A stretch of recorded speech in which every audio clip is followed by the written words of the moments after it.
What's up guys, Matt here coming at you with the new Hobbywing Fusion 16. For me personally, I finally found what I'm going to use this in. Now, I've mentioned before, I think this was kind of made for the Capra 18, but that thing's hit or miss. I've never even seen another one in person around here. So I sold mine, just never really used it. But when I seen this being released, I knew I wanted to put it to use somewhere. For me, that's going to be in the Redcat Impala. I wanted to put a Fusion in this a long time ago, and I kind of played around with it, and I was just going to have to do a lot of cutting and modding and stuff to really fit it in there well. This bolts straight in. So I wanted a smoother system in this just so I could creep along at a slow sort of crawl while playing with the switches and stuff. This does exactly what I wanted while pushing the servos at 7.4 volt, which is what the stock ESC pushes them at. Now look, I'm not one of those guys that go crazy modding these things. I like them kind of the way they are. We've did a little bit to this, a different body, the gold wheels and that sort of thing.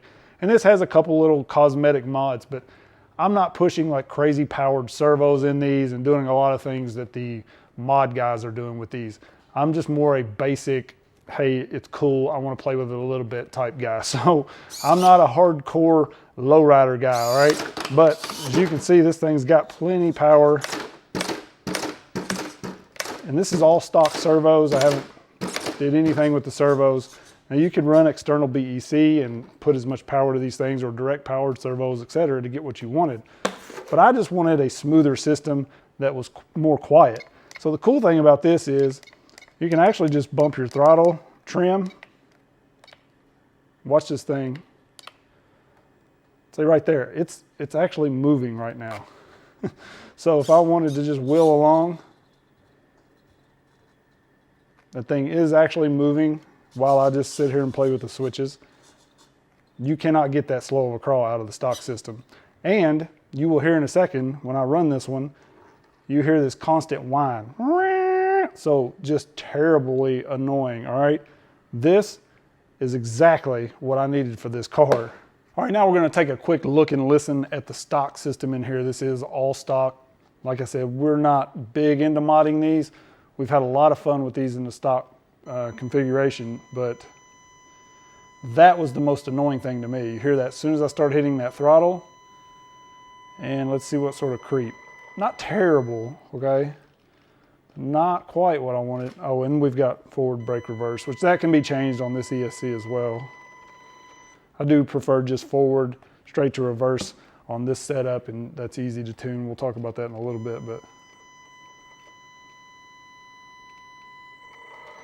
So as you can see, it's just loud. It doesn't have a great slow crawl at all. Whereas this, look at that. That's moving right now. That's exactly what I wanted out of this. I wanted to just be able to really creep while messing with the switches, right?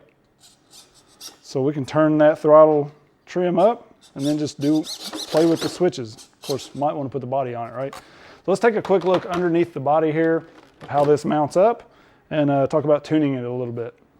So to program this, you're going to need this box here. You don't have to pay any attention to these numbers down here. Doesn't matter what those are. If you're like me, I've got the Fusion SE on the back here to follow along. But you're going to use these up here for your value and options, your item and value. So pay attention to your instructions here, not what your sticker says on this. It won't work with this LCD box here. Apparently they have a new LCD box it will work with. That's my one complaint with Hobbywing. We just keep getting more of these stupid cards. Give us Wi-Fi. We should have that by now. It's 2024. You will have to connect both of your cables here. This supplies the power. This is your signal. So then you're going to go up here and we want to adjust the BEC voltage. So we want to go to item 6. And you can see it's on value 1, which is 6 volt. So we're going to bump that to value 2, which should be our 7.4 volt. And then you can change any of this other stuff you want. I would recommend to go ahead and get a program card. It's like $10 to make these changes, because I went ahead and turned the drag brake rate to level 1 instead of auto, because it seemed like it had quite a bit of drag brake. So I'm hoping at level 1 it'll have just less. The drag brake force is disabled. The BEC voltage I changed, obviously, and then I had to change the motor rotation.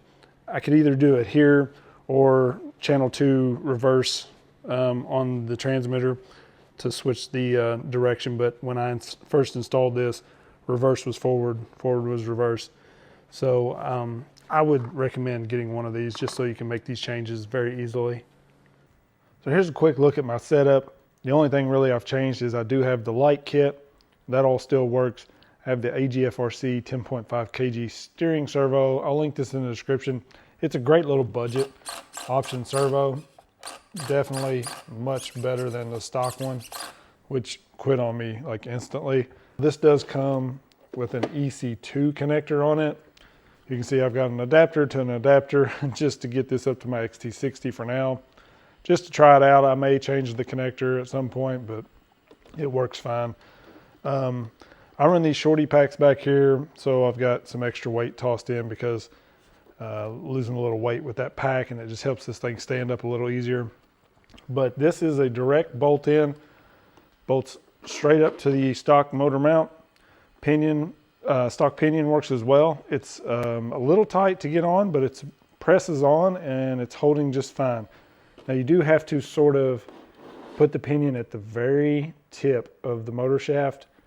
The motor shaft could stand to be just a little bit longer, but the gear lines up almost completely. I mean, there's just maybe a millimeter there that it's not against the spur on the end here. So you could actually glue this if you notice it start to slip or anything.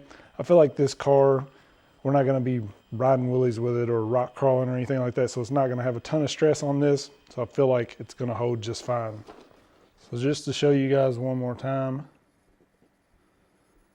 this is me controlling it. This is the slow crawl that I can get with me running the sticks.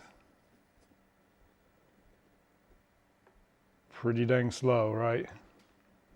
Real quick for my crawler guys, because I've seen a lot of confusion about this. People were ordering it for SCX24s and TRX4Ms and Ascent 18s. This is the Cedar, which is one of the larger motors for those trucks. And as you can see, this thing is massive compared to it. So this is not for those. This is really made for the Capra 18, in my opinion, but it works great in here. So I would definitely recommend changing that drag brake rate, because as you can see now with free coasting, before it would lock up. When I'd let off that throttle, it would just completely lock up. So now we're able to drive just like we always were. And this thing's got just as much speed and punch, probably more, than it had before. So all this car can handle for sure. And that's just a 2S battery in there. We can run 3S on this as well. But I love the nice slow creep we can get with this. I'm thrilled. It's the best $59 I could have spent on this thing. So you guys let me know what you think about it. Are you going to pick one up? I think it's well worth it.